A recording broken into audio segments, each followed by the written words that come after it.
अब समय बहुत इंतजार का समाप्त हो रहा है। मैं 2-4 मिनट में अपनी बात समाप्त करूंगा। तैयार है सुनने के लिए ना? अभी सफल संचालक सरजुन जी और मंच पर विराजमान हमारे बड़े भाई और बिहार विधानसभा के नवनिर्वाचित आपके अरवल के प्रतिनिधि आदरणीय महानंद जी, मंच पर आसीन आदरणीय नेतागण और मंच के नीचे बैठे हुए परम आदरणीय नौजवान बंधुओं, श्रोतागण, मैं सबसे पहले सरजुन जी से चाहूँगा कि संशोधन कर लें अपने वक्तव्य में कि हम लोग को अतिथि कह रहे थे। मैं आपके बगल का घर का हूँ, परिवार का हूँ, घर का हूँ, अरवल का हूँ, इसलिए अतिथि शब्द से थोड़ा सा मुझे क्या कहा जाए उसे अच्छा नहीं लगा।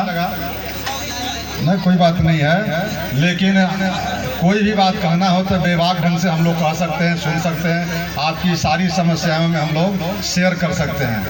और दूसरा मैं सलाम करता हूँ, एक बाल कवि हृदय आपके बीच में ऋषि जी आए थे, उन्होंने जो मार्मिक बातें कहा वह बड़ा ही मैं ध्यान से सुन रहा था।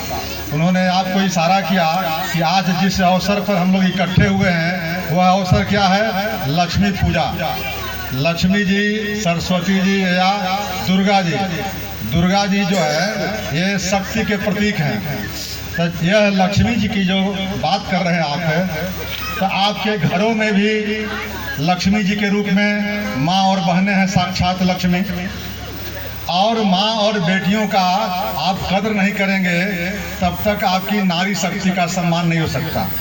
तो आज के इस अवसर पर अपने सिर्फ माँ और बेटियों का नहीं बल्कि दूसरे और माँ को भी, माँ और बेटियों का सम्मान करने का संकल्प लेने का अवसर है, तभी आपकी लक्ष्मी पूजा जो है सफल हो सकती है। दूसरी बात सूत्र वाक्य के रूप में मैं कहना चाहूँगा कि अभी आपको 10 तारीख का जो आपका फैसला सुनाया गया बिहार के भविष्य का, वह 2 फैसला था।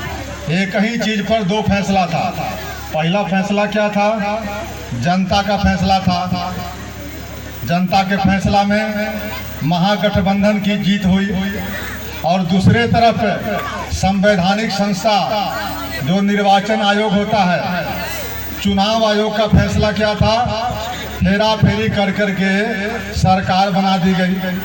और उसका जीता जागता उदाहरण दिखाई दिया कि जब मैं देख रहा था कि 10 तारीख के चुनाव के फैसला हुए तो उसका जश्न बिहार में कहीं नहीं मनाया जा रहा था। उसका जश्न दिल्ली में जैसे लगा कि हिंदुस्तान की जीत, लोकसभा के चुनाव हो, और दिल्ली के भारतीय जनता पार्टी कार्यालय में इतना बड़ा जश्न हुआ, इतना बड़ा जश्न हुआ कि लोकसभा चुनाव में भी इतना बड़ा जश्न नहीं हुआ था।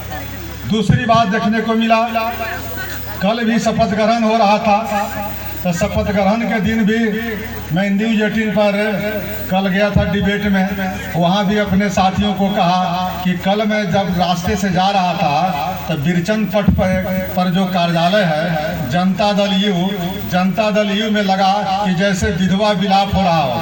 कोई व्यक्ति पर हर्ष नहीं था और कहीं पर खुशियाँ नहीं थी। और उससे जस्ट 4 कदम जब आगे बढ़ा तब भारतीय जनता पार्टी के कार्यालय में पूरा फूल, माला और दुल्हन की तरह सजी हुई थी। ये क्या मामला है भाई? जिस प्रदेश का मुख्यमंत्री बनता है उस पार्टी के लोग इस तरह से विलाप कर रहे हैं और दूसरे पार्टी के लोग। तो यह जो सरकारें बनी, कहने का मतलब है बहुत दिन की सरकार नहीं है, ये पूरा बिहार नहीं हिंदुस्तान के नज़र बिहार के चुनाव पर था। और ये सभी लोग जानते हैं कि 6 महीना के अंदर सत्ता बदलने वाली है, इसलिए आप मुस्तैद रहें, सजग रहें। दूसरी बात मैं ये कहना चाहता था कि जिस तरह से भारतीय जनता पार्टी के नेतृत्व में देश में शासन है, वह लोकतंत्र की सारी मर्यादाएं जो है वह तार तार हो रही है। जितने भी संवैधानिक संस्थाएं हैं सब खत्म हो रहा है। इसलिए नौजवान लोगों को कम से कम इस बात पर ध्यान रखना है कि जितना जल्दी हो यह भारतीय जनता पार्टी की सरकार हिंदुस्तान से चली जाए, नहीं तो जो हो रहा है उससे भी आने वाला समय में बुरा होगा। एक तरफ आप देखते हैं कि प्रधानमंत्री जी ने 2 करोड़ लोगों को रोजगार देने की बात किया था, और जब सत्ता में 6 साल से आए तो वह कह दिए कि यह जुमला था। रोजगार और देने की बात तो छोड़ दीजिए, रोजगार बंद हो गया। बिहार की जब बात आप करते हैं तो तेजस्वी जी हमारे जो नेता थे, नौजवानों के नेता, उन्होंने रोजगार की बात किया, और पहली दफा बिहार के चुनाव में विपक्ष का नेता और महागठबंधन मुद्दा तय करता है और वह विधानसभा चुनाव का मुद्दा बनता है। उन्होंने कहा था कि 10 लाख लोगों को, नौजवानों को रोजगार देंगे। 10 लाख का आंकड़ा क्या था? अभी बिहार के अंदर 4.5 लाख नौकरियां जो पड़ी हुई है, रिक्त वैकेंसी है, सैंक्शन है, पोस्ट है, स्वीकृत पद पड़े हुए हैं, चाहे वो सिपाही का पद हो, चाहे किरानी का पद हो, चाहे प्रोफेसर का पद हो, चाहे शिक्षक का पद हो। लेकिन दूसरे तरफ यहाँ का बिहार का नौजवान रोजगार के लिए आत्महत्या करने के लिए उतारू है, और आपका मुख्यमंत्री वह व्यक्तियों पर कुंडली मार के बैठा हुआ है। इसलिए मित्रों, आपको इस तरफ ध्यान देना पड़ेगा। और कई बातें हैं जो फिर हम लोग कहेंगे, लेकिन मैंने कहा था कि 2-4 मिनट में अपनी चंद बातों से आपके बीच में रखूंगा।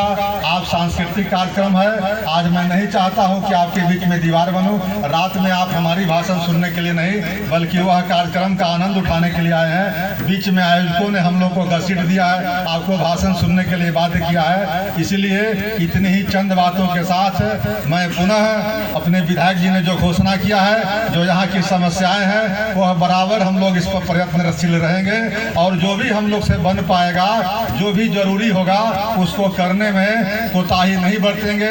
इन्हीं चंद शब्दों के साथ अपनी बात समाप्त करता हूँ। जय हिंद, जय महागठबंधन।